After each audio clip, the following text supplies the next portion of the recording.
আপুনি চাই আছে লাইভ আৱাৰ মই জয়ন্ত মাধৱ গোস্বামী হাইলাকান্দিৰ জ্যেষ্ঠ আৰক্ষী অধীক্ষকৰ কনভয়ৰ বাহনৰ খুন্দাত এজন লোকৰ মৃত লোকজন নূতনপাৰাৰ বিশ্বজিৎ দাস হাইলাকান্দিৰ কালিবাৰী ৰোডত সংঘটিত হয় এই দুৰ্ঘটনা সাইকেল চলাই ঘৰলৈ আহি থকা অৱস্থাত কনভয়ৰ বাহনে তীব্ৰ জোৰে খুন্দা মাৰে গুৰুতৰভাৱে আঘাতপ্ৰাপ্ত লোকজনক এছকে ৰায় অসামৰিক চিকিৎসালয়ত ভৰ্তি কৰোৱা হয় যদিও উন্নত চিকিৎসাৰ বাবে শিলচৰ মেডিকেল কলেজ হাস্পতাললৈ প্ৰেৰণ কৰাৰ সময়ত আধবাটতে মৃত্যু হয় লোকজনৰ ঘটনাৰ পিছতে কনভয়ৰ বাহনৰ চালক আলী হুছেইনক গ্ৰেপ্তাৰ আৰক্ষীৰ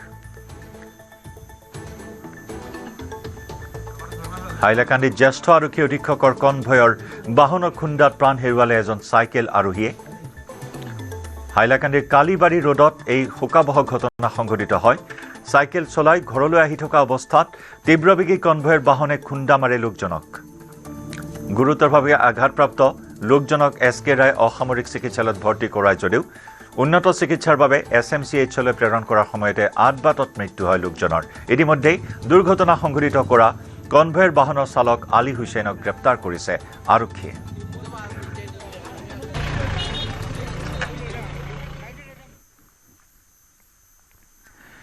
ক্ৰমাৎ শান্ত হৈছে পশ্চিম কাৰ্বি আংলঙৰ পৰিস্থিতি খেৰণীৰ হিংসাত্মক পৰিস্থিতি ক্ৰমাৎ যেন স্বাভাৱিক অৱস্থালৈ আহিছে আজিৰে পৰা খেৰণীৰ প্ৰতিবাদকাৰীয়ে সামৰিলে প্ৰতিবাদ ২৬ ডিচেম্বৰত প্ৰথমলানি আলোচনা হোৱাৰ সম্ভাৱনা অসম চৰকাৰ কাৰ্বি আংলং স্বায়ত্তশাসিত পৰিষদৰ সৈতে হ'ব আলোচনা এই বিষয়ে জনালে প্ৰতিবাদকাৰী সংগঠনৰ নেতাই নিশা কোনো স্থানত হোৱা নাই অপ্ৰীতিকৰ ঘটনা হিংসাজৰ্জৰ অঞ্চলত মোতায়েন কৰা হৈছে নিৰাপত্তাৰক্ষী বাহিনীৰ কেইবাটাও কোম্পানী অঞ্চলটোত সেনাই কৰিছে ফ্লেগ মাৰ্চ হিংসাত্মক পৰিস্থিতিৰ বাবে অঞ্চলটোত কৰ্তন কৰা হৈছে ইণ্টাৰনেট সেৱা অঞ্চলটোত নিজেই উপস্থিত থাকি পৰিস্থিতি পৰ্যবেক্ষণ কৰিছে আৰক্ষী সঞ্চালক প্ৰধান হৰমিত সিঙে ভাল খবৰ সেউজ কাৰ্বিভূমি পুনৰ স্বাভাৱিক হৈ উঠিছে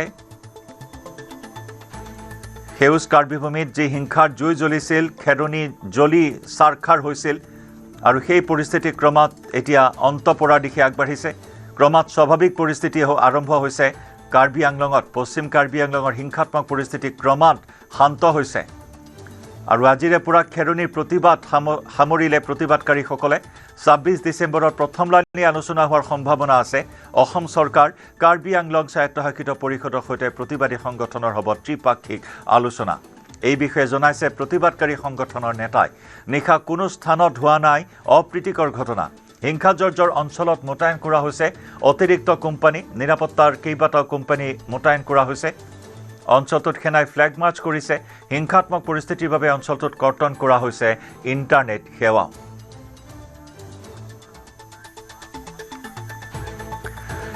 আমাৰ দুগৰাকী সতীৰ্থ সাংবাদিকৰ সৈতে আমি এই মুহূৰ্তত সংযুক্ত হৈছোঁ আমাৰ সতীৰ্থ সাংবাদিক প্ৰণৱ শৰ্মা আছে আমাৰ সৈতে লগতে আমাৰ সৈতে আছে নিৰ্মল থাপা প্ৰণৱ প্ৰথমে আপোনাৰ পৰা জানিব বিচাৰিছোঁ যে ভাল খবৰ হিংসাত্মক পৰিস্থিতি যেন ক্ৰমাৎ হাম কাটিছে পশ্চিম কাৰ্বি আংলঙত ত্ৰিপাক্ষিক বৈঠক ২৬ ডিচেম্বৰত অনুষ্ঠিত হোৱাৰো সম্ভাৱনা চাওক জয়ন্ত দুটা দিন উত্তপ্ত হৈ আছিলে কাৰ্বি ভূমি আৰু দুটা দিনৰ অন্তত আজি পুৱাৰ পৰা কিন্তু কোনো ধৰণৰ উত্তপ্ত পৰিস্থিতি দেখিবলৈ পোৱা নাই মুঠৰ ওপৰত যদি আমি ক'বলৈ যাওঁ কিছু স্বাভাৱিক পৰিস্থিতি এই মুহূৰ্তত ঘূৰি আহিছে খেৰণীৰ পশ্চিম কাৰ্বি আংলং জিলাত আৰু যি যোৱাকালিলৈকে যি পথত যি ধৰণে লোকে অৱস্থান কৰি আছিলে কিন্তু আজি পুৱাৰ পৰা কিন্তু পথৰ দুইটা দিশতে কিন্তু কোনো ধৰণৰ লোকক আমি প্ৰত্যক্ষ কৰা নাই যে তেওঁলোকে অৱস্থান কৰি থকা আৰু কিন্তু আৰক্ষীৰ কিন্তু দল এই মুহূৰ্তত ঠায়ে ঠায়ে মোতায়েন হৈ আছে বা আৰক্ষীৰ লোক এই মুহূৰ্তলৈকে সষ্টম হৈ আছে আৰু নিশাৰ ভাগতো কোনো ধৰণৰ অপ্ৰীতিকৰ পৰিস্থিতি সংঘটিত হোৱাৰ খবৰ কিন্তু অহা নাই যাৰ পৰিণতিত এই মুহূৰ্তত কিন্তু কিছু শান্ত হৈছে পৰিস্থিতি তৎসত্ত্বেও প্ৰশাসনৰ ফালৰ পৰা বা অসম চৰকাৰৰ ফালৰ পৰা অতিৰিক্তকৈ আৰু 5টা কোম্পানী এই মুহূৰ্তত কিন্তু পশ্চিম কাৰ্বি আংলং জিলাৰ নিৰাপত্তাৰ স্বাৰ্থত আজি হয়তো নিয়োগ কৰাৰ সম্ভাৱনা আছে আৰু তাৰ পাছতো পুনৰ পৰিস্থিতি পূৰ্বৰ দৰে ঘূৰি অহাৰ সম্ভাৱনা আছে বুলি দেখা গৈছে জয়ন্ত হয় প্ৰণৱ সংযুক্ত হৈ থাকিব নিৰ্মল আছে আমাৰ সৈতে নিৰ্মল ডিফুৰ কেনেকুৱা বৰ্তমান পৰিস্থিতি কাৰণ ইতিমধ্যে পশ্চিম কাৰ্বি আংলঙত পৰিস্থিতি ক্ৰমাৎ স্বাভাৱিক হ'বলৈ আৰম্ভ কৰিছে খেৰণীৰ জুইকুৰা ইতিমধ্যে নুমাইছে সমান্তৰালকৈ ডিফুটো কটকটীয়া নিৰাপত্তা বেষ্টনী গঢ়ি তোলা হৈছে গতিকে সামগ্ৰিক পৰিৱেশ কেনেকুৱা হয় জয়ন্ত বৰ্তমান আমি যেহেতু কালি এক উত্তাল পৰিৱেশৰ পৰা আমি এদিন পাৰ কৰিবলগীয়া হ'ল আৰু যেহেতু বৰ্তমান ডিফুত বৰ্তমান এটা শান্তি প্ৰক্ৰিয়া চলি আছে আৰু আৰক্ষীৰ কটকটীয়া নিৰাপত্তা যদি ৰাখি থোৱা হৈছে যদি বৰ্তমান ইয়াতে কোনো ধৰণৰ এটা অশান্তিৰ পৰিৱেশ সৃষ্টি হোৱা দেখা পোৱা যোৱা নাই জয়ন্ত ইণ্টাৰনেট সেৱাও কৰ্তন কৰি থোৱা হৈছে বৰ্তমানে হয় জয়ন্ত কাইলৈৰ পৰা ইণ্টাৰনেট কৰ্তন বৰ্তমানলৈকে ইণ্টাৰনেট কৰ্তন কৰি থোৱা হৈছে জয়ন্ত প্ৰণৱ পুনৰবাৰ আপোনাৰ কাষলৈ আহিছোঁ ইতিমধ্যে নিৰ্মল থাপাই জনাইছে ডিফুটো পৰিস্থিতি ক্ৰমাৎ স্বাভাৱিক হৈ আছে কোনো ধৰণৰ তেনে অপ্ৰীতিকৰ ঘটনা সংঘটিত হোৱা নাই যি ত্ৰিপাক্ষিক বৈঠক ২৬ ডিচেম্বৰত অনুষ্ঠিত হ'ব এক সম্ভাৱনা আছে সেই বৈঠকখনক লৈ কিমান আশাবাদী সংগঠনসমূহ কি প্ৰতিক্ৰিয়া প্ৰকাশ কৰিছে তেওঁলোকে মুখ্যমন্ত্ৰীয়ে নিজেই আলোচনাৰ মাধ্যমেৰে সমস্যাৰ সমাধান কৰাৰ পোষকতা কৰিছে হয় জয়ন্ত চাওক মুখ্যমন্ত্ৰীয়ে হওক বা কাৰ্বি আংলং স্বায়ত্তশাসিত পৰিষদৰ যিগৰাকী মুৰব্বী তুলিৰাম ৰঙাঙেই হওক তেওঁলোকে আলোচনাৰ মাধ্যমেৰে তেওঁলোকৰ যি দাবী আছে সেই দাবী উত্থাপন কৰাৰ তেওঁলোকে পোষকতা কৰিছে আৰু সমান্তৰালভাৱে আলোচনাৰ মাধ্যমেৰে সকলো সমস্যা সমাধানৰ তেওঁলোকে পোষকতা কৰা দেখা গৈছে যাৰ পৰিণতি যোৱাকালিৰ দিনটো মন্ত্ৰী ৰণোজ পেগুৱে আহি প্ৰতিবাদীসকলৰ সৈতে তেওঁলোকে যেতিয়া আলোচনাত মিলিত হৈছে আলোচনাত মিলিত হোৱাৰ সময়ত প্ৰতিনিধিসকলে তেওঁলোকে এটা দাবী উত্থাপন কৰিছিলে যে মুখ্যমন্ত্ৰীৰ উপস্থিতিতে এই বৈঠক অনুষ্ঠিত হ'ব লাগিব কিন্তু সেই আশ্বাস বা সেই দাবী মন্ত্ৰীক যেতিয়া জনোৱা হৈছিলে মন্ত্ৰীয়েও প্ৰতিবাদীসকলক আশ্বাস দিছিলে যে মুখ্যমন্ত্ৰীৰ উপস্থিতিতে ত্ৰিপাক্ষিক এই বৈঠক হ'ব যে প্ৰতিবাদীসকলৰ তেওঁলোকৰ যি দাবী থাকিব সেই দাবী মুখ্যমন্ত্ৰীৰ উপস্থিতিতে তেওঁলোকে উপস্থাপন কৰিব পাৰিব আৰু মুখ্যমন্ত্ৰীৰ উপস্থিতিতে হয়তো সকলো বস্তু সমাধান হ'ব বা সকলো প্ৰতিবাদীসকলক কি ধৰণৰ সমাধান কৰিব পাৰিবা কি ধৰণৰ সমস্যা তেওঁলোকৰ সমাধানৰ প্ৰক্ৰিয়া ওলায় সেয়া হয়তো সেই সময়ত আলোচনা ত্ৰিপাক্ষিক আলোচনাৰ সময়ত সেইবোৰ সকলো সিদ্ধান্ত হ'ব কিন্তু যি ধৰণে কথা ওলাইছে যে ২৬ ডিচেম্বৰ তাৰিখে এই ত্ৰিপাক্ষিক বৈঠক অনুষ্ঠিত হোৱাৰ সম্ভাৱনা আছে হয়তো ২৬ তাৰিখে ত্ৰিপাক্ষিক বৈঠক অনুষ্ঠিত হ'ব কিন্তু এই ত্ৰিপাক্ষিক বৈঠক প্ৰকৃততে ক'ত অনুষ্ঠিত হোৱাৰ সম্ভাৱনা আছে সেই কথা কিন্তু এই মন্ত্ৰালয়ে জানিব পৰা হোৱা নাই বা সংগঠনৰ ফালৰ পৰা সেই সম্পৰ্কত কোনো ধৰণৰ মন্তব্য প্ৰকাশ কৰা নাই তৎসত্ত্বেও ২৬ তাৰিখে যদি এই ত্ৰিপাক্ষিক বৈঠক যদি অনুষ্ঠিত হৈ যায় হয়তো কাৰ্বি ভূমি পুনৰ শান্ত হোৱাৰ সম্ভাৱনা আছে বা ত্ৰিপাক্ষিক বৈঠক কেনেধৰণৰ সমস্যাৰ সমাধান ওলাই সেয়া পৰৱৰ্তী সময়ত জনা যাব জয়ন্ত প্ৰণৱ শৰ্মা ধন্যবাদ লগতে নিৰ্মল থাপা আপোনাকো ধন্যবাদ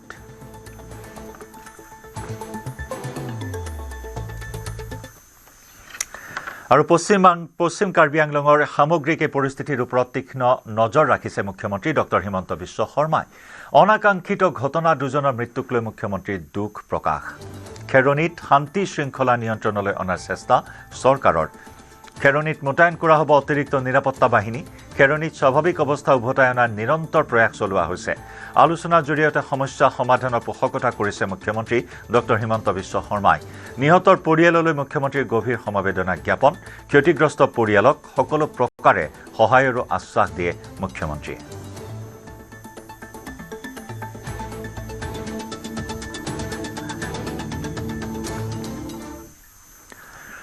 ভুল বুজাবুজিৰ বাবে কাৰ্বি আংলঙত সংঘটিত হৈছে অনাকাংক্ষিত ঘটনা শ্ৰীভূমিত এই মন্তব্য মন্ত্ৰী পীযুষ হাজৰিকাৰ ভুল বুজাবুজি নহবলৈ সকলোকে হাত জোৰ কৰি অনুৰোধ জনালে মন্ত্ৰীগৰাকীয়ে কিছু ভুল বুজাবুজি হৈছে মোৰ মতে ভুল বুজাবুজি নাইকিয়া হ'ব আমি সকলোৱে একেলগে থাকিব লাগিব সকলোৰে অধিকাৰ লৈ কাৰ্বি সকলৰ অধিকাৰ গুৰুত্বপূৰ্ণ বাকি সকলোৰো অধিকাৰৰ কথা আছে ভুল বুজাবুজি নহওক সকলোকে মই হাত জোৰ কৰি অনুৰোধ জনাইছো খেৰণীৰ ঘটনাৰ আঁৰত আছে তৃতীয় শক্তি এই মন্তব্য সাংসদ ৰঞ্জিত দত্তৰ খেৰণীত পৰিস্থিতি নিয়ন্ত্ৰণত আছে বুলি মন্তব্য কৰে সাংসদগৰাকীয়ে নিশ্চয় এইটো ব্যৱস্থা হ'ব এই ঘটনাৰ অন্তত নিশ্চয় তৃতীয় পক্ষৰ ইয়াত উচতনি আছে গতিকে পৰিৱেশ শান্তিলৈ অৱস্থালৈ গৈ এই ঘটনাৰ অন্তত নিশ্চয় তৃতীয় পক্ষৰ ইয়াত উচতনি আছে গতিকে পৰিৱেশ শান্তিলৈ অৱস্থালৈ গৈ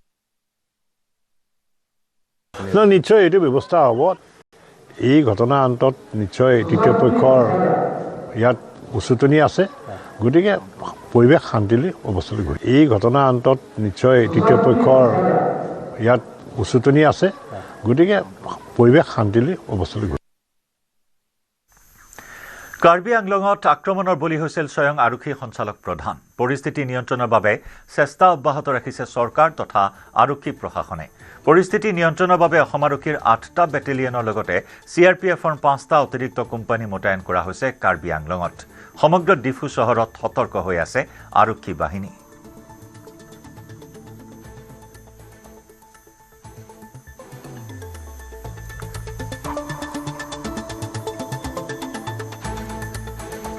কালিৰ পৰা আপুনি চাই আছে আমি ৰাইজৰ লগত কথা পাতি বুজাই মেলি মই নিজে অকেলে গৈছিলোঁ ক্ৰাউডত আপুনি দেখিছে কোনো মোৰ লগত নাই না PSO নাই মই কথা পাতিছোঁ কালি ঠিক হৈছে স্থিতিটো আজি আকৌ আমি স্থিতি ঠিক কৰিছোঁ তেওঁবিলাকে আকৌ এতিয়া পুলিচৰ ওপৰত দুটা ফালৰ পৰা আপুনি দেখিছে আক্ৰমণ কৰিছে about 38 পুলিচমেন ইনজাৰ হৈছে মোৰ IPS অফিচাৰে ইনজাৰ হৈছে মোৰে ইয়াত লাগিছে কান্ধাত মই আপোনাৰ মাধ্যমৰ পৰা সিম্পল কথা সবক জনাব বিচাৰোঁ যে আমি ৰাইজৰ লগত আছোঁ আমি ৰাইজৰ লগত মিলি পেলাই শান্তি বিচাৰোঁ কিন্তু এনেকে পুলিচক অ্যাটাক কৰিলে গভৰ্ণমেণ্টক অ্যাটাক কৰিলে তেওঁবিলাকে আজি আকৌ কালি প্ৰমিস কৰিছিলে वचन দিছিলে যে আমি আকৌ দোকান সুকান নাভাঙো আকৌ ইফালে দোকান ভাঙি গ্যাস সিলিন্ডার ওলাই গ্যাস সিলিন্ডার বাস্ট কৰিছে আমাৰ ওপৰত বম মাৰিছে তীৰ মাৰিছে মোৰ এটা লৰাক তীৰ লাগিছে এতিয়া এনেকে কৰিলেতো কোনো সমাধান নহয় সো আপোনাৰ মাধ্যমৰ পৰা মই গোটেই সোসাইটি গোটেই সমাজক মোৰ নিজৰ আৰু মোৰ এটা মানুহৰ ফালৰ পৰা মোৰ ৰিকুৱেষ্ট আছে মোৰ কি কওঁ মোৰ প্ৰাৰ্থনা আছে যে এই লৰাবিলাক যিটো মিসগাইডেড হ'ব পাৰে ইহঁতক বুঝাওক চাওক আকৌ আহিছে পত্থৰ মাৰিবলৈ মিসগাইডেড লৰাবিলাকক মা দেউতা খুৰা যি আছে প্ৰফেসৰ যি আছে সমাজৰ মানুহ কাইণ্ডলি বুঝাওক যে গোটেই বিশ্বত এনেকে কৰিলেতো কোনো সমাধান নহয় গভৰ্ণমেণ্টে মিটিং দিছে CM ছাৰে কৈছে তেখেত নিজে এইটো বস্তু বহুত গুৰুত্ব দিব তেখেত নিজে বাইট দি আছে তাৰ পিছত এনেকে অ্যাটাক কৰিলে তো আমাকতো অ্যাকশন লবই লাগিব না আমাৰ মানুহটো আমি ক্ষতি হ'ব দিব নোৱাৰো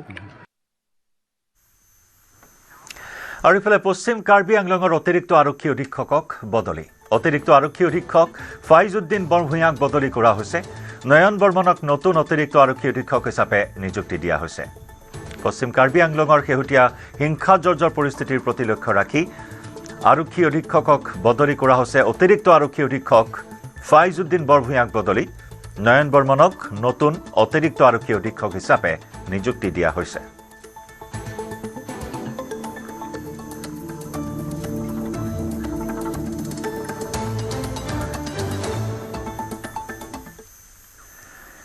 পাকিস্তানৰ হৈ কাম কৰি আহিছে গৌৰৱ গগৈৰ পত্নীয়ে নিউজ 18 অসম নৰ্থ ইষ্টৰ ৰাইজিং আসামৰ মঞ্চত এই দাবী মুখ্যমন্ত্ৰী ডক্টৰ হিমন্ত বিশ্ব শৰ্মাৰ মিছা কথা কোৱা হৈছে যদি মুখ্যমন্ত্ৰীৰ বিৰুদ্ধে মানহানিৰ গোচৰ তোলাৰো প্ৰত্যাহ্বান মুখ্যমন্ত্ৰীৰ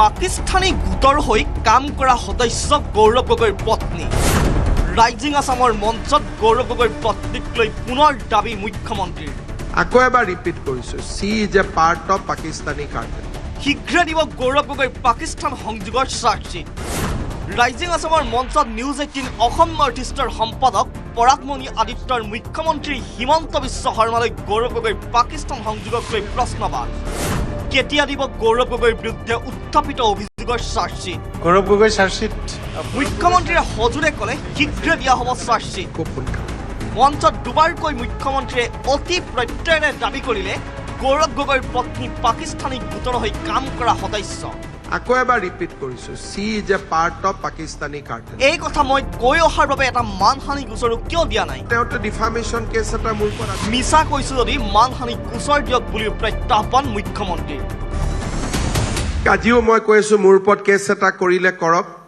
সি is a part of Pakistani cartel ইমানখিনি মুখ্যমন্ত্ৰীয়ে কোৱাৰ পিছত তেওঁতো ডিফামেশ্যন কেছ এটা মোৰ ওপৰত আজিলৈকে কৰিয়ে দিব লাগিছিল কিয় কৰা নাই আকৌ এবাৰ ৰিপিট কৰিছো she is a part of Pakistani cartel পাকিস্তানৰ লগত সম্পৰ্ক থকাৰ এখন কাগজ থাকিলেই হেয়াই যথেষ্ট তাত আৰু প্ৰমাণৰ কথা নাহে এই মন্তব্য মুখ্যমন্ত্ৰী হিমন্ত বিশ্ব শৰ্মাৰ পাকিস্তানৰ লগত যদি দশমিক একো লিংক পায় তাত আৰু প্ৰমাণ নালাগে কোনেও প্ৰমাণ কৰিব নালাগে যে এইখন কাগজ সঁচা মিছা প্ৰথম দৃষ্টিত যদি এজন মানুহক পাকিস্তানৰ লগত লিংকটো দেখা পোৱা যায় এনিমি নেশ্যনৰ ক্ষেত্ৰত the taste is not same. Karon, the law of the land is for Indian, not for the enemy nation. নিৰ্বাচনৰ পূৰ্বে দিব চাৰ্জশ্বিট দাখিলৰ পিছত পৰৱৰ্তী পদক্ষেপ গ্ৰহণ কৰা হ'ব বুলি স্পষ্টকৈ জনালে মুখ্যমন্ত্ৰী হিমন্ত বিশ্ব শৰ্মাই। মোৰ হাতত বস্তু আছে যিখিনি থাকিব লাগে আৰু বস্তু যোগাৰ কৰিব লাগিব। কেন্দ্ৰীয় চৰকাৰে তদন্ত কৰাৰ প্ৰয়োজনীয়তা আছে। কোনোবা এটা দিনত ৰাতিপুৱা আপোনাক খবৰ দিম, আপুনি আহিব। উপদলপতি বিৰোধী তেওঁৰ পত্নী যদি পাকিস্তানৰ এজেণ্ট হয়, মই যদি শব্দটো কৈছো তাত মইতো হয় বুলিয়ে কৈ আছো। মই কৈছো পাৰ্ট অফ দ্য কাৰ্টেল। সাৰ্বভৌমত্ব বা সাংসদীয় ব্যৱস্থা সেইকাৰণে বিষয়টো অসমৰ ইলেকশ্যনৰ লগত জড়িত নহয়। মইতো ভাল পালোহেঁতেন যাতে ইলেকশ্যনৰ পিছত যদি দিব পাৰো, যাতে মানুহে নাভাবে যে এইটোক লৈ হিমন্ত বিশ্ব শৰ্মাই ভোট পাব খুজিছে। কিন্তু যিহেতু মোৰ ওপৰতো প্ৰেছাৰ আছে, নিদিলে নহ'ব, সেইকাৰণে মই ইলেকশ্যনৰ আগতেই দিম। কিন্তু দিলে নহ'ব, ইয়াৰ ওপৰত ফল' আপ একশ্যনো হ'ব লাগিব। ফল' আপ একশ্যন আমি ইলেকশ্যনৰ পিছত কৰিম। এতিয়া অপেক্ষা গৌৰৱ গগৈ আৰু পত্নীৰ পাকিস্তান সম্পৰ্কৰ চাৰ্জশ্বিট দাখিললৈ। মুখ্যমন্ত্ৰীয়ে নিজৰ দলনীতিৰ আধাৰত শীঘ্ৰেই দাখিল কৰিব চাৰ্জশ্বিট। আকৌ এবাৰ ৰিপিট কৰিছোঁ, she is a part of Pakistani cartel. এই চাৰ্জশ্বিটত কি বিস্ফোৰক তথ্য থাকে সেয়া হ'ব অতি গুৰুত্বপূৰ্ণ। News desk report, news 18 Assam north east. মোৰ পুত্ৰৰ পাকিস্তানৰ সৈতে সম্পৰ্ক থাকিলেও মোৰ পুত্ৰ নহয় বুলি ঘোষণা কৰিব লাগিব। গৌৰৱ গগৈ পত্নীক ত্যাগ কৰা উচিত। নিউজ 18 অসম নৰ্থ ইষ্টৰ ৰাইজিং আছামৰ মঞ্চত গৌৰৱ গগৈৰ পত্নীৰ পাকিস্তান লিংক সন্দৰ্ভত কঠোৰ মন্তব্য মুখ্যমন্ত্ৰীৰ।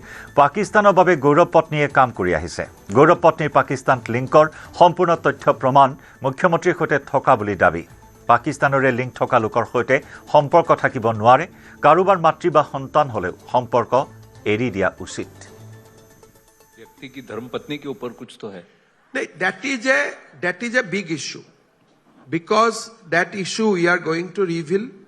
She works for the state of Pakistan, and I have evidence with me. So you're going to bring out evidence, yeah. Just I was waiting for. I have clear evidences, and I am saying with whole lot of responsibility as a chief minister of Assam, I have clear evidences that she is a part of cartel who helps Pakistan.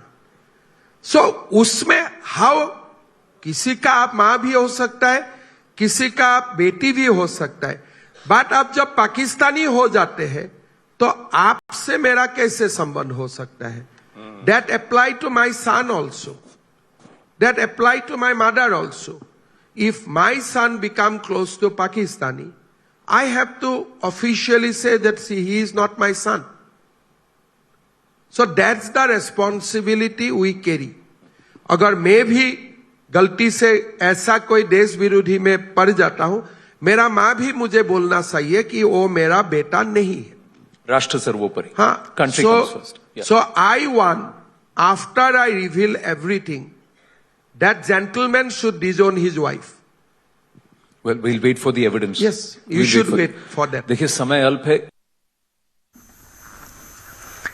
ইফালে Pakistan link সন্দৰ্ভত মুখ্যমন্ত্ৰীৰ মন্তব্যৰ প্ৰত্যুত্তৰ গৌৰৱ গগৈৰ। Tap ৰেকৰ্ডাৰৰ দৰে একেখিনি কথাই কৈ আছে মুখ্যমন্ত্ৰীয়ে। একেখিনি কথাই 10 মাহৰ পৰা কৈ আছে মুখ্যমন্ত্ৰীয়ে। পাকিস্তান লিংক সন্দৰ্ভত এটাও প্ৰমাণ দিব পৰা নাই মুখ্যমন্ত্ৰীয়ে। 10 দিনৰ ভিতৰত মুখ্যমন্ত্ৰীক প্ৰমাণ ৰাজহুৱা কৰিবলৈ দাবী। প্ৰমাণ দিব নোৱাৰিলে মুখ্যমন্ত্ৰীৰ পদ ত্যাগ কৰাৰ আহ্বান গৌৰৱ গগৈ। ৰেকৰ্ডৰ দৰে মুখ্যমন্ত্ৰীয়ে যোৱা 10 মাহৰ পৰা একেখিনি কথা কৈ আছে, কিন্তু এটাও প্ৰমাণ দিব পৰা নাই। মই মুখ্যমন্ত্ৰীক চেলেঞ্জ কৰিছোঁ, যদি প্ৰমাণ আছে 10 দিনৰ ভিতৰত ৰাজহুৱা কৰক, নহ'লে মুখ্যমন্ত্ৰী পদৰ পৰা পদত্যাগ কৰক। স্পষ্ট কথা। নিউজ 18 ৰাইজিং আছামৰ মঞ্চৰ পৰা চিকেন নেকক লৈ বাংলাদেশক সকিয়নি মুখ্যমন্ত্ৰী হিমন্ত বিশ্ব শৰ্মাৰ। প্ৰয়োজন হ'লে সলনি কৰা হ'ব শিলিগুৰিৰ চিকেন নেক। মহম্মদ ইউনুছৰ দৰে চৰকাৰৰ দিনতে চিকেন নেকক লৈ অস্ত্ৰোপচাৰৰ সময় হোৱা বুলিও গুৰুত্বপূৰ্ণ মন্তব্য কৰে মুখ্যমন্ত্ৰীগৰাকীয়ে।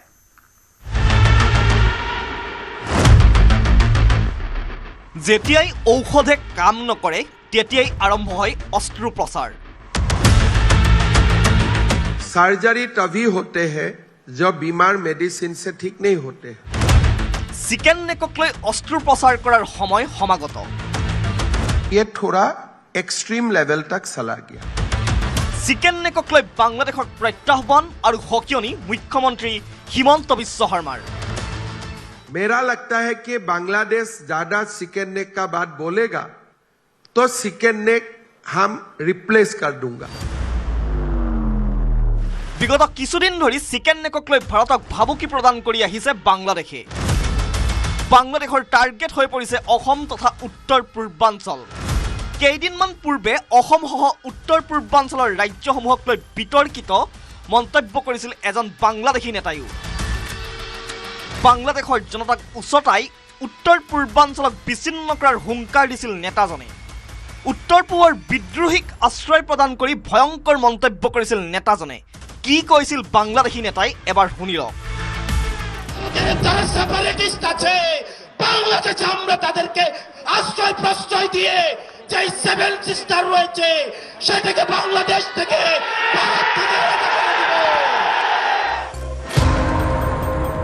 কিন্তু বাংলাদেশী নেতা তথা বৰ্তমানৰ অন্তৱৰ্তীকালীন চৰকাৰ আৰু শেহতীয়া পৰিস্থিতিক লৈ আক্ৰমণাত্মক অসমৰ মুখ্যমন্ত্ৰী হিমন্ত বিশ্ব শৰ্মা। নিউজ 18 অসম নৰ্থ ইষ্টৰ ৰাইজিং আছামৰ মঞ্চত বাংলাদেশক উদ্দেশ্যি কঠোৰ হকিয়নি মুখ্যমন্ত্ৰী হিমন্ত বিশ্ব শৰ্মাৰ। বাংলাদেশী নেতাই অধিক ভাবুকি দিলে পৰিণাম হ'ব ভয়াৱহ। চিকেন নেকক লৈ অধিক কথা কৈ থাকিলে চিকেন নেক সলাই দিম বুলিয়ে ক'লে মুখ্যমন্ত্ৰীয়ে। मेरा लगता है कि बांग्लादेश ज्यादा चिकन नेक का बात बोलेगा तो चिकन नेक हम रिप्लेस कर दूंगा। কেন্দ্ৰীয় চৰকাৰক মুখ্যমন্ত্ৰীয়ে এই সন্দৰ্ভত জনাব বিশেষ আহ্বান। যিকোনো উপায়েৰে চিকেন নেকৰ 20 পৰা 22 কিলোমিটাৰ ভূমি ল'বলৈ চেষ্টা চলাব চৰকাৰে। পূৰ্বৰ প্ৰধানমন্ত্ৰী ইন্দিৰা গান্ধীৰ নীতিৰ বাবে বাংলাদেশে চিকেন নেকক লৈ বাৰম্বাৰ দাবী কৰিবলৈ দুঃসাহস কৰি থাকে বুলি মন্তব্য মুখ্যমন্ত্ৰী হিমন্ত বিশ্ব শৰ্মাৰ। तो मैं तो भारत सरकार से दरखास्त करूंगा कभी ना कभी या बल से या डिप्लोमेसी से हमें और 20-22 किलोमीटर जमीन हमें लेना है और ये चिकन नेक का क्वेश्चन से हमें नॉर्थ ईस्ट को बाहर करना है। शेख हासिना प्रधानमंत्री হৈ থকা সময়ছোৱাত এক শান্তিপূৰ্ণ পৰিৱেশ আছিল। এতিয়া পৰিস্থিতি সলনি হৈছে। কিন্তু এতিয়া মোহাম্মদ ইউনুছৰ দৰে চৰকাৰৰ দিনত চিকেন নেকক লৈ অস্ত্ৰোপচাৰৰ সময় হৈছে বুলি ক'লে ৰাইজিং আছামৰ মঞ্চ। ऐसा सर्जरी करने का समय तब आते हैं जब यूनिस जैसा सरकार रहते हैं। मेरा लगता है कि बांग्लादेश ज्यादा चिकन नेक का बात बोलेगा तो चिकन नेक हम रिप्लेस कर दूंगा। तो इसीलिए हमेशा सीजरियन ऑपरेशन तभी होते हैं जब नॉर्मल ऑपरेशन संभव नहीं होते हैं। या मुख्यमंत्री हिमंत बिश्व शर्मार कठोर स्थिति बांग्लादेशर শেহতীয়া ভাবুকি আৰু পৰিস্থিতি যে নিজৰ প্ৰতিয়ে ভয়ংকৰ এয়া এক প্ৰকাৰ বুজাই দিলে মুখ্যমন্ত্ৰী হিমন্ত বিশ্ব শৰ্মাই। মুখ্যমন্ত্ৰীৰ আহ্বানত যদি কেন্দ্ৰীয় চৰকাৰৰ প্ৰতিয়ন যায় তেন্তে বাংলাদেশৰ পৰিণতি যে ভয়াৱহ হ'ব এয়া নিশ্চিত। Bureau report news 18 Assam north east.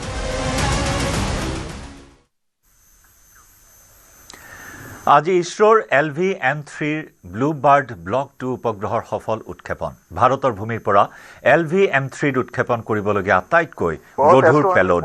ইছৰোৰ দ্বাৰা বিকশিত LV-M3 হৈছে দুটা কঠিন ষ্টেপ অন মটৰ, এটা লিকুইড কোৰ ষ্টেজ আৰু এটা ক্ৰাইজেনিক আপাৰ ষ্টেজ থকা তিনিটা পৰ্যায়ৰ লঞ্চ বাহন। উল্লেখযোগ্য যে ইয়াৰ পূৰ্বে LV-M3-এ 72টা উপগ্ৰহ কঢ়িয়াই চন্দ্ৰযান 2, চন্দ্ৰযান 3 আৰু দুটা ওৱান ৱেব অভিযান সফলতাৰে উৎক্ষেপণ কৰিছিল। এই উপগ্ৰহটো পৰৱৰ্তী প্ৰজন্মৰ ব্লু বাৰ্ড ব্লক 2ৰ যোগাযোগ উপগ্ৰহৰ অংশ, যিবোৰক স্থানভিত্তিক চেলুলাৰ ব্ৰডবেণ্ড সংযোগ পোনপটীয়াকৈ মোবাইল স্মাৰ্টফোনলৈ প্ৰদান কৰিবলৈ ডিজাইন কৰা হৈছে। प्रथम चरण का कार्य and we showed that we can have a launch vehicle in a month's time. It also showcases that responsibility. As we graduate from one launch after another, it is actually equal to every delivery is a rebirth. Every launch is equivalent to putting ourselves to rededicate and do things as if we are doing for the first time and making sure in a professional way. That's what it showcases in philosophical manner. I think we are coming of an age, we have to ensure and also put the team having so many launch campaigns that we had simultaneously do. I think we have to be able to do like studying different subjects at the same time for each semester or college. We have to be ready for every type of vehicle at the same time so that we as the nation looks for putting more demand and including every aspect of the aspiration of every team players in this country so that we can enable the launches to happen as required, as demanded by our respected chairman, who puts in a lot of dedication and taking effort to take care of each and every employee's efforts also to say that they keep focused, enable them to keep focused and do what is required so that we can do. I assure that we should dedicate ourselves to make more and more launches in a frequent manner to make it happen so that we enable all the assets to be put in the right places. Wishing you all the best. Have a Newton प्रणोद उत्पन्न कर रहे हैं. Very thrilling vibration at the launch base due to the thrusting of twin S200 motors. +1 minute. Sharp engine main auto. बहुत ही साफ नजारा देखने को मिल रहा है. यहाँ उपस्थित लोगों को बहुत ही रोमांच का अनुभव हो रहा होगा. बहुत दूर तक हम इस यान को देख पा रहे हैं और मुमकिन है कि प्रथम चरण का प्रतिगन भी देख सकेंगे. Each S200 motors generates 5,952 kilonewtons. Burn duration for present 3, 2, 1, 0. Both S200 motors ignited. P1 tracking. LVM-3M6 Bluebird Block 2 mission, a majestic liftoff. The rocket is beautifully searing through the bright Sriharikota sky. +20 seconds. LVM-3M6 rocket का सफलतापूर्ण उत्थापन द्वितीय प्रमोचन मंच से और अपनी उद्दिष्ट कक्षा की ओर बढ़ चला है. LVM-3M6 रॉकेट दोनों ठोस প্ৰসংগ চিকেন নেকক লৈ বাংলাদেশৰ বিৰুদ্ধে ছ'চিয়েল মিডিয়াত সৰব একাংশ. শিলিগুৰি চিকেন নেকৰ পৰিসৰ বৃদ্ধি কৰাৰ সময় আহি পৰিছে বুলি একাংশই মন্তব্য আগবঢ়াইছে. मैं बांग्लादेश के लोगों को कहना चाहता हूं, नहीं मिलेगा शेख हसीना. आप उनको सौंप दे ये कह रहे हो, नहीं मिलेगा. क्योंकि भारत की सरहद में जो आता है भारत उसकी रक्षा करता है, खासकर पॉलिटिकल असलम को लेकर. नहीं मिलेगा, भूल जाओ. और मैं आप सबको बोल रहा हूं, थोड़ा औकात में रहना सीखो. तुम वहां नॉर्थ ईस्ट का नारा लगा रहे हो. हम यहाँ सोच रहे हैं कि सिलीगुड़ी कॉरिडोर को अब बड़ा करने का समय आ गया है और त्रिपुरा और मिजोरम को बीच दिलवाना. हम ऐसा सोच रहे हैं. এইখিনি এখন চৰকাৰৰ দায়িত্ব যে যদি ভূমি বেদখল যেহেতু হৈ আছে 22 কিলোমিটাৰ যি ভূমি বেদখল হৈছে, অকল ভূমিয়েই নহয়, যিসকল অবৈধভাৱে বাংলাদেশী ইয়াত প্ৰৱেশ কৰিছে সেই সকলোকে ইয়াৰ পৰা তাৎক্ষণিকভাৱে বিতৰণ কৰাটো আমি বিচাৰিছোঁ. গতিকে এই ভূমি আমাৰ ভূমি, ভাৰতবৰ্ষৰ ভূমি, অসমৰ ভূমি. এই ভূমিত বেদখলটো এনেধৰণে যি আগতেই বেদখল হৈছে বা এতিয়াও বেদখল হৈছে, সকলো বেদখল উচ্ছেদ কৰি নিজৰ সীমা নিৰ্ধাৰিত কৰিব লাগে. অকল বাংলাদেশ বৰ্ডাৰ বুলিয়েই নহয়, অসমৰ চুবুৰীয়া ৰাজ্যবিলাকৰ লগতো মুখ্যমন্ত্ৰীক আমি আহ্বান জনাম. আজি নাগালেণ্ড, মণিপুৰ, মিজোৰাম সকলোৰ লগতে আমাৰ সংঘাত আৰম্ভ হৈছে. এইখিনি যিহেতু আগৰ চৰকাৰসমূহে মানে ৰাজ্য বনোৱাৰ পিছত তেওঁলোকে যিখিনি সীমাবিলাক ঠিক কৰি ল'ব লাগিছিল নকৰাৰ প্ৰতিফলন, সেই প্ৰতিফলন আজিৰ প্ৰজন্মই বা আজিৰ ৰাজনৈতিক নেতাসকলে, আজি দল সংগঠনে ভুগিবলগীয়া হৈছে. গতিকে প্ৰতিটো সমস্যাৰ সমাধান কৰক, বিদেশী বহিষ্কাৰ কৰক, সেইটো আমাৰ সকলোৰে দাবী. কালি তেওঁ যিটো বক্তব্য ৰাখিলে নিশ্চয় আমি আদৰণি জনাম যে 22 কিলোমিটাৰ সকলোৱে সমৰ্থন জনাব. ৰাজনীতিৰ কাৰণে ৰাজনীতি কৰিব নালাগে. এইটো ক্ষেত্ৰত সকলোৱে সহযোগ কৰি এই যিখিনি আমাৰ মাটি ইতিমধ্যে আমাৰ হাতৰ পৰা অধিগ্ৰহণ হৈ গৈছে, বাংলাদেশৰ হাতলৈ গৈছে, এই মাটিখিনি উদ্ধাৰ কৰাৰ দায়িত্বত সকলোৱে সহযোগ কৰাটো উচিত. মঞ্চত গায়কৰ ৰূপত নহয়, এইবাৰ ক্ৰিকেটাৰৰ ৰূপত দেখিবলৈ পোৱা হ'ল একাংশ কণ্ঠশিল্পীক. ধেমাজিৰ মাছখোৱা বেঙেনাগড়াৰ খেলপথাৰত মঙলবাৰে সন্ধিয়া অনুষ্ঠিত হয় শিল্পী একাদশ আৰু জিলা আয়ুক্ত একাদশৰ মেচ। শিল্পী একাদশৰ হৈ খেলপথাৰত নামিল কণ্ঠশিল্পী ভৃগু কাশ্যপ, আশ্চৰ্য বৰপাত্ৰকে ধৰি আন কেইবাজনো শিল্পী। ধেমাজিৰ মাছখোৱাৰ বেঙেনাগড়া উচ্চতৰ মাধ্যমিক বিদ্যালয়ৰ খেলপথাৰত অনুষ্ঠিত সাংসদ কাপ দিবা নৈশত টেনিছ বল প্ৰতিযোগিতাত ক্ৰিকেট খেলি উৎফুল্লিত হৈ পৰিছে শিল্পীসকল। কণ্ঠশিল্পী ভৃগু কাশ্যপৰ নেতৃত্বত শিল্পী একাদশ বনাম, জিলা আয়ুক্ত ৰাহুল সুৰেশ জাভিৰৰ নেতৃত্বত জিলা আয়ুক্ত একাদশ। অনুষ্ঠানত মুখ্য অতিথি হিচাপে উপস্থিত থাকে সাংসদ প্ৰদান বৰুৱা, জিলা আয়ুক্ত ৰাহুল সুৰেশ জাভিৰকে ধৰি কেইবাগৰাকীও গণ্যমান্য ব্যক্তি। 4 সহস্ৰাধিক লোকে শীতৰ সন্ধিয়া উপভোগ কৰিলে দিবা নৈশত টেনিছ প্ৰতিযোগিতাখনৰ উদ্বোধনী মেচ।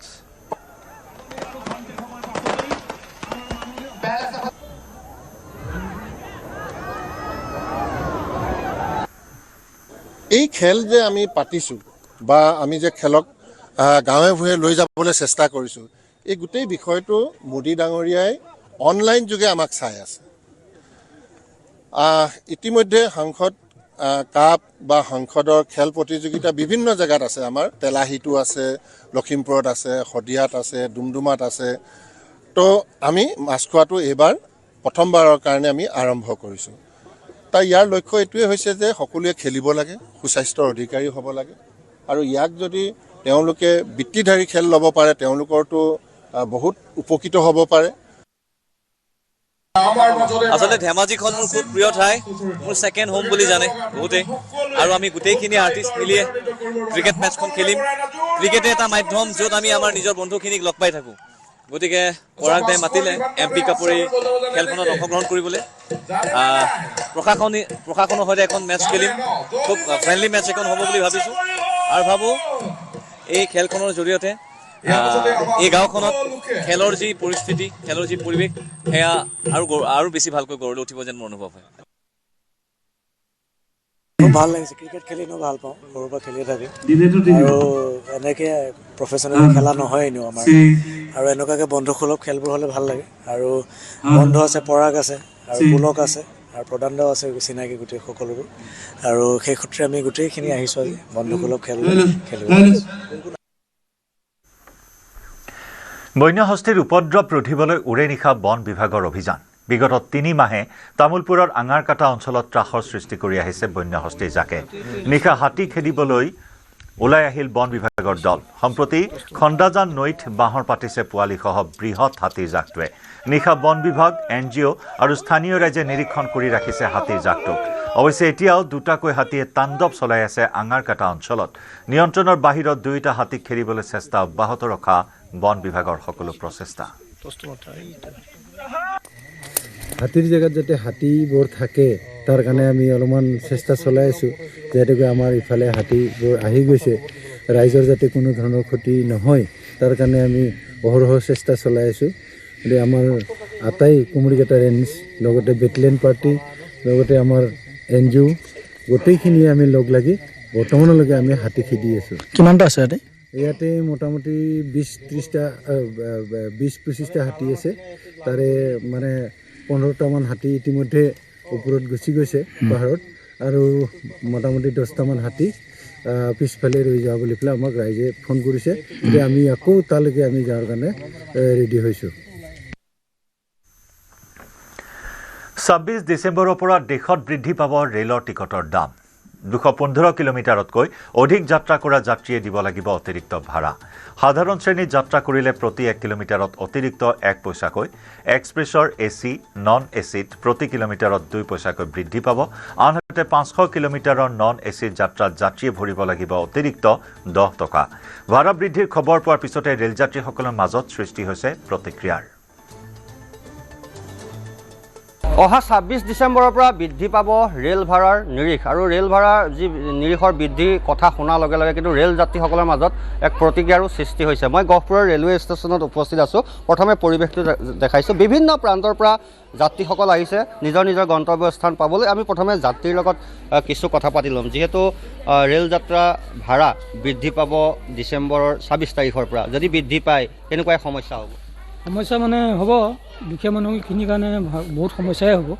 যেনেকৈ ট্ৰেইনত মধ্যবিত্ত মানুহখিনিয়ে অহা যোৱা কৰে, তেনে ক্ষেত্ৰত মানুহখিনিৰ ওপৰত অলপ প্ৰেছাৰটো পৰিব টিকেটৰ দামটো বৰ্তমান যিটো ৰেট আছে সেইটোতে থাকিলে ভাল হয় তাত বাঢ়িলে মানে অলপ অসুবিধা হয় যি নেকি দুখীয়া মানুহখিনি অহা যোৱা কৰে ন ট্ৰেইনত ধনী মানুহ কিন্তু নিজৰ নিজৰ গাড়ী আছে বাহন আছে তেনেকৈ তেওঁলোক অহা যোৱা কৰে যেনেকৈ আমি এতিয়া মধ্যবিত্ত মানুহ আমি আমাৰ সুবিধা হতে ট্ৰেইনতে আমি অহা যোৱা কৰোঁ 26 তাৰিখৰ পৰা ৰেলৰ ভাড়া বৃদ্ধি পোৱাৰ কথা এটা ওলাইছে গতিকে কি ক'ব যদি বৃদ্ধি পায় বৃদ্ধি পালে আমাৰ দুখীয়া শ্ৰেণীৰ লোকসকলৰ সমস্যা হ'ব কাৰণ ধনী মানুহবিলাকে নিজৰ বাহনত অহা যোৱা কৰে দুখীয়া মানুহবিলাকে ধৰক এতিয়া বাছতকৈ ট্ৰেইনৰ ভাড়াটো কম বুলি ট্ৰেইনতে অহা যোৱা কৰে কিন্তু যদি বৃদ্ধি পাবলৈ হয় তেতিয়া মানে দুখীয়া শ্ৰেণীৰ মানুহবিলাকৰ কাৰণে অলপ অসুবিধা হ'ব সেইকাৰণে এতিয়া যিটো ৰেট হৈ আছে সেইটোতেই থাকিলে ভাল হয় আপুনি এতিয়াটোৱে অকণ আপোনালোকৰ মতে বেছি নহয় জানো আৰু যদি বৃদ্ধি পায় আৰু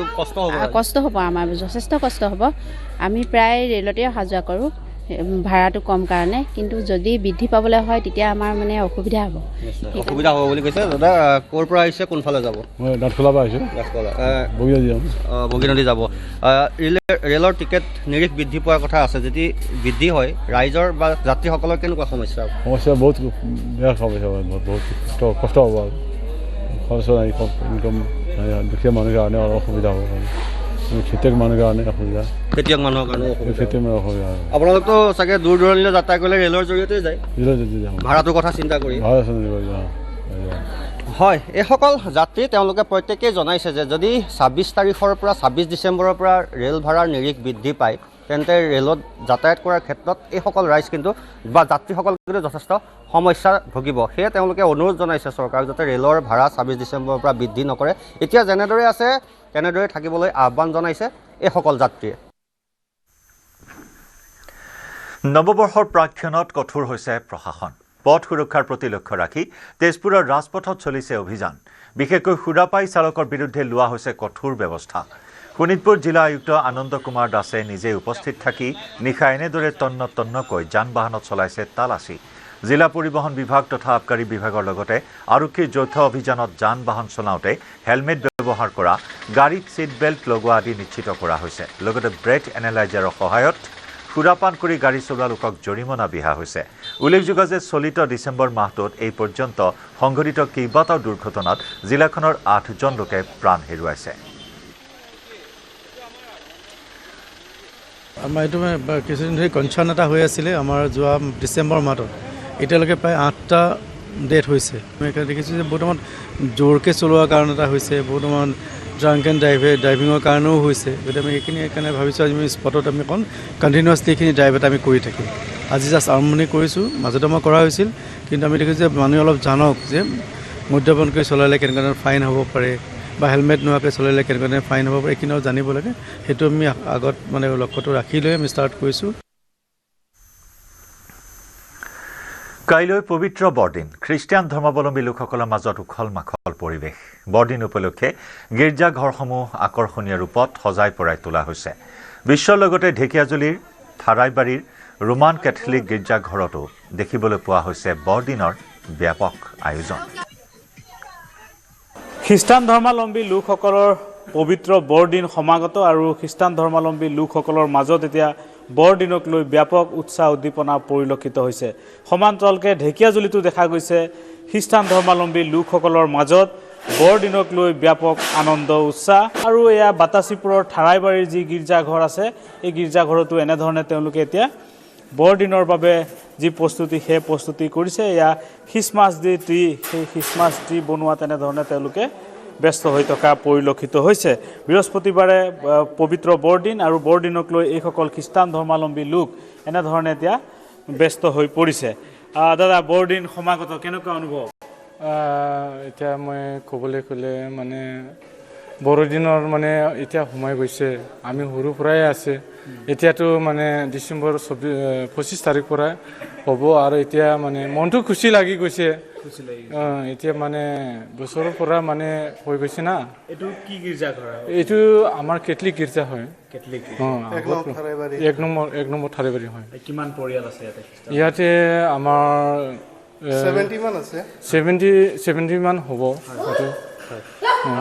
দাদা কি বনাই আছে এইটো ব্যস্ত এইটো খ্ৰীষ্টমাছ ট্ৰি বনাই আছে খ্ৰীষ্টমাছ ট্ৰি হয় কেনেকুৱা এইবাৰ চেলিব্ৰেশ্যন চেলিব্ৰেশ্যনটো মানে মনতে সদায় মানে এই বছৰ আহিলে মানে 24 তাৰিখ আহিলে মানে একদম মনটো ভাল লাগে আৰু মানে ফূৰ্তি লাগে চেলিব্ৰেশ্যন কৰিবৰ কাৰণে মানে ল'ৰা ছোৱালী গাঁও মানে বিদেশৰ পৰা আহে মানে চেলিব্ৰেশ্যন কৰিবৰ কাৰণে এই ছুটি লৈ মানে এই বৰদিনটোহে চেলিব্ৰেশ্যন কৰিব আহে মানে আপোনালোকৰ এইটো কেথলিক চাৰ্চ আমাৰ এইটো 25 বছৰ বেছি হৈছে নেকি না বেছি হৈছে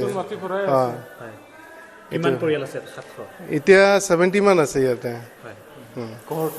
ঘৰটো পৰিয়ালটো নিশ্চয়কৈ এইসকল শিশু তেওঁলোকে এনেধৰণে ব্যস্ত হৈ পৰিছে এয়া খ্ৰীষ্টমাছ ট্ৰি বনোৱাৰ কামত আৰু দেখুৱাইছোঁ এনেধৰণে তেওঁলোকে ইয়াতে গীৰ্জাঘৰক আটক ধুনীয়াকৈ তেওঁলোকে সজাই পৰাই তুলিছে এয়া বাতাচীপুৰৰ ঠাৰাইবাৰী যি কেথলিক চাৰ্চ আছে সেই কেথলিক চাৰ্চ গীৰ্জাঘৰ এনেধৰণে তেওঁলোকে আটক ধুনীয়াকৈ সজাই পৰাই তুলিছে খ্ৰীষ্টান ধৰ্মাৱলম্বী লোকসকলৰ মাজত এতিয়া বৰদিনক লৈ এনেধৰণে আনন্দ উৎসাহ পৰিলক্ষিত হৈছে আৰু এয়া তেওঁলোকে এনেধৰণে ব্যস্ত হৈ পৰিছে এইসকল শিশু যুৱক সকলো বৰদিন উদযাপনৰ বাবে এনেধৰণে ব্যস্ত হৈ পৰা পৰিলক্ষিত হৈছে ইয়াত যি বাতাচীপুৰৰ ঠাৰাইবাৰী কেথলিক চাৰ্চত এনেধৰণে তেওঁলোকে বৰদিনৰ বাবে প্ৰস্তুতি প্ৰায় সম্পূৰ্ণ কৰি তুলিছে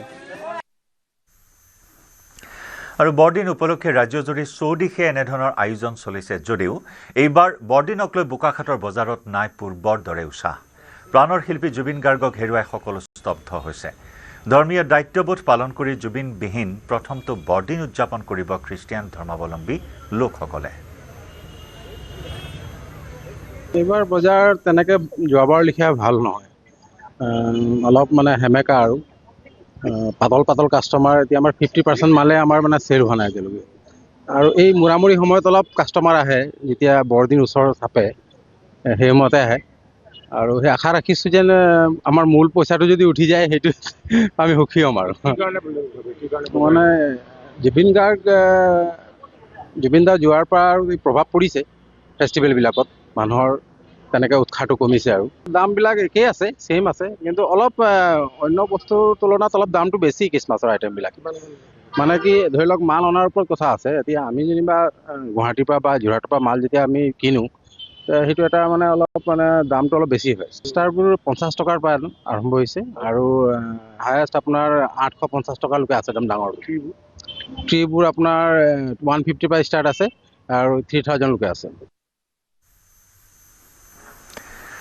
107 বছৰ গৰকা বোকাখাটৰ সমীপৱৰ্তী কাৰ্বি আংলঙৰ কাকজানৰ বেপ্টিষ্ট গীৰ্জাঘৰতো ব্যাপক আয়োজন চলিছে কেৰলৰ ধ্বনিৰ মাজেৰে আয়োজন বৰদিন হৈছে খ্ৰীষ্টিয়ান ধৰ্মাৱলম্বী লোকসকলৰ এক আনন্দময় উৎসৱ যিয়ে মানুহৰ মাজত শান্তি প্ৰেম আৰু সম্প্ৰীতিৰ বাৰ্তা কঢ়িয়াই আনে পৰিয়াল আৰু বন্ধু বান্ধৱৰ মাজত উপহাৰ বিনিময় কৰা হয় যি প্ৰেম আৰু সম্প্ৰীতিৰ প্ৰতীক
আজি আমাৰ ইয়াত কাকচাৰ বেপ্টিষ্ট চাৰ্চত যিটো আমাৰ 2025 চনত যে খ্ৰীষ্টমাছ অৰ্থাৎ বৰদিন পাইছে সেইটো কাৰণে আমাৰ আজি বুলি নহয় আমাৰ প্ৰত্যেক বছৰ তেনেকৈ আমি পালন কৰোঁ কাৰণ আমাৰ এই 25 তাৰিখ অৰ্থাৎ বৰদিনত আমাৰ প্ৰভু যীশুখ্ৰীষ্টৰ তেওঁৰ জন্মৰ দিনত আমি সকলো খ্ৰীষ্টান ধৰ্মবিলাক আজি আমি পালন কৰোঁ কাৰণ আমাৰ সেই পৃথিৱীত যি মানুহৰ যি পাপৰ কাৰণে তেওঁৰ উদ্ধাৰ কৰিবৰ কাৰণে তেওঁৰ জন্মৰ সময় আহি পাইছে গতিকে আজি আমাৰ অকল আজি আমাৰ ইয়াত বুলি নহয় বিভিন্ন মণ্ডলী আজি তেনেকৈ মানে পালন কৰে আৰু আমাৰ ইয়াত বহুত মানে দেখিছোঁ আজি ল'ৰা ছোৱালীবিলাক তেওঁৰ বহুত আনন্দেৰে গীত গাই আছোঁ আৰু তেওঁৰ প্ৰাৰ্থনা কৰি আছোঁ। আগে আগে গঁড় পিছে পিছে হাতী পবিতৰাৰ পৰা খাদ্যৰ সন্ধানত ওলাই অহা এটা গঁড়ক পিছে পিছে হাতীয়ে উভতাই পঠোৱাৰ চেষ্টা কৰিছে এনেদৰে ইয়াৰ দৃশ্য দেখুৱাইছোঁ। পবিতৰাত প্ৰায় এতিয়া এনেদৰে জনাঞ্চলত গঁড় ওলাই আহিছে। খাদ্যৰ সন্ধানত ওলাই অহা গঁড়ক খেদি পঠিয়াবলৈ বন বিভাগে আপ্ৰাণ চেষ্টা চলাই আছে। ধাৰাবাহিক ৰূপত গঁড়ৰ ত্ৰাসৰ সৃষ্টি হোৱা পৰিলক্ষিত হৈছে। আনকি বনভোজকাৰী দলকো আক্ৰমণ কৰিবলৈ খেদিবলৈ উদ্যত হৈছিল এটা প্ৰকাণ্ড গঁড়ে আৰু জনাঞ্চলৰ পৰা পুনৰ বনাঞ্চলক খেদি পঠিয়াবলৈ এনেদৰে বন বিভাগে হাতীৰ সহায়ত চেষ্টা অব্যাহত ৰাখিছে।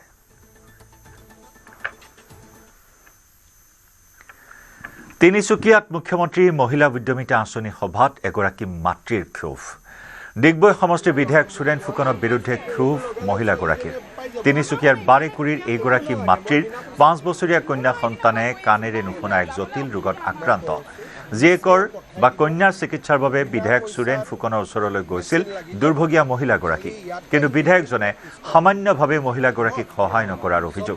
উপায়হীন হৈ মাতৃগৰাকীয়ে তিনিচুকীয়াৰ মহিলা উদ্যমিতা আঁচনি সভাত মুখ্যমন্ত্ৰীগৰাকীক লগ পাই কান্দি কান্দি সকলো কথা অৱগত কৰে। মুখ্যমন্ত্ৰী হিমন্ত বিশ্ব শৰ্মাই তৎক্ষণাৎ লগ ধৰাত জিলা আয়ুক্তগৰাকীক উন্নত চিকিৎসাৰ বাবে গুৱাহাটীলৈ নিবলৈ নিৰ্দেশ দিয়ে। বাইদেউ এতিয়া ছোৱালীটোৰ কাৰণে চিন্তা কৰক, ছোৱালীটোৰ প্ৰায় 7 লাখ টকা লাগিব, মই ঠিক কৰি কৰাই দিছোঁ, আপোনালোকক মাতি তোৰ ৱাইফ হয় নহয় বৌ হয়, লৈ যা যা বৌয়ে চকু পানী পেলাই আছে, লৈ যা মই দেখোন পালো এইটো এতিয়া বৌ তই ঘৰত যা, আজি হৈ গ'ল লগ পাই গ'লো নালাগে, এতিয়া এড্ৰেছ হৈ গ'ল, ফোন নম্বৰ হৈ গ'ল, যা লগে লগে লৈ যাব লাগিব। জন্মৰ পৰা কাণেৰে নুশুনে, তেতিয়াও কৰি দিছিলে মোক মাতি পঠাইছিলে, কিন্তু পইচা পাতি অসুবিধাৰ কাৰণে মই যাব নোৱাৰিলোঁ।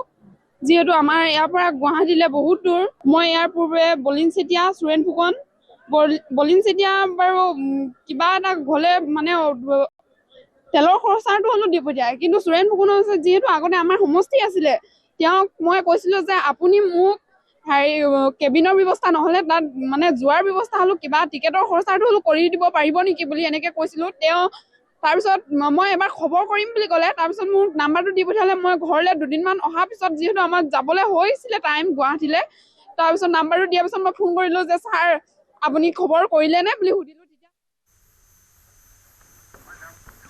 ইয়াৰে সৈতে সময় হ'ল লাইভ আৱাৰৰ পৰা বিদায় লোৱাৰ।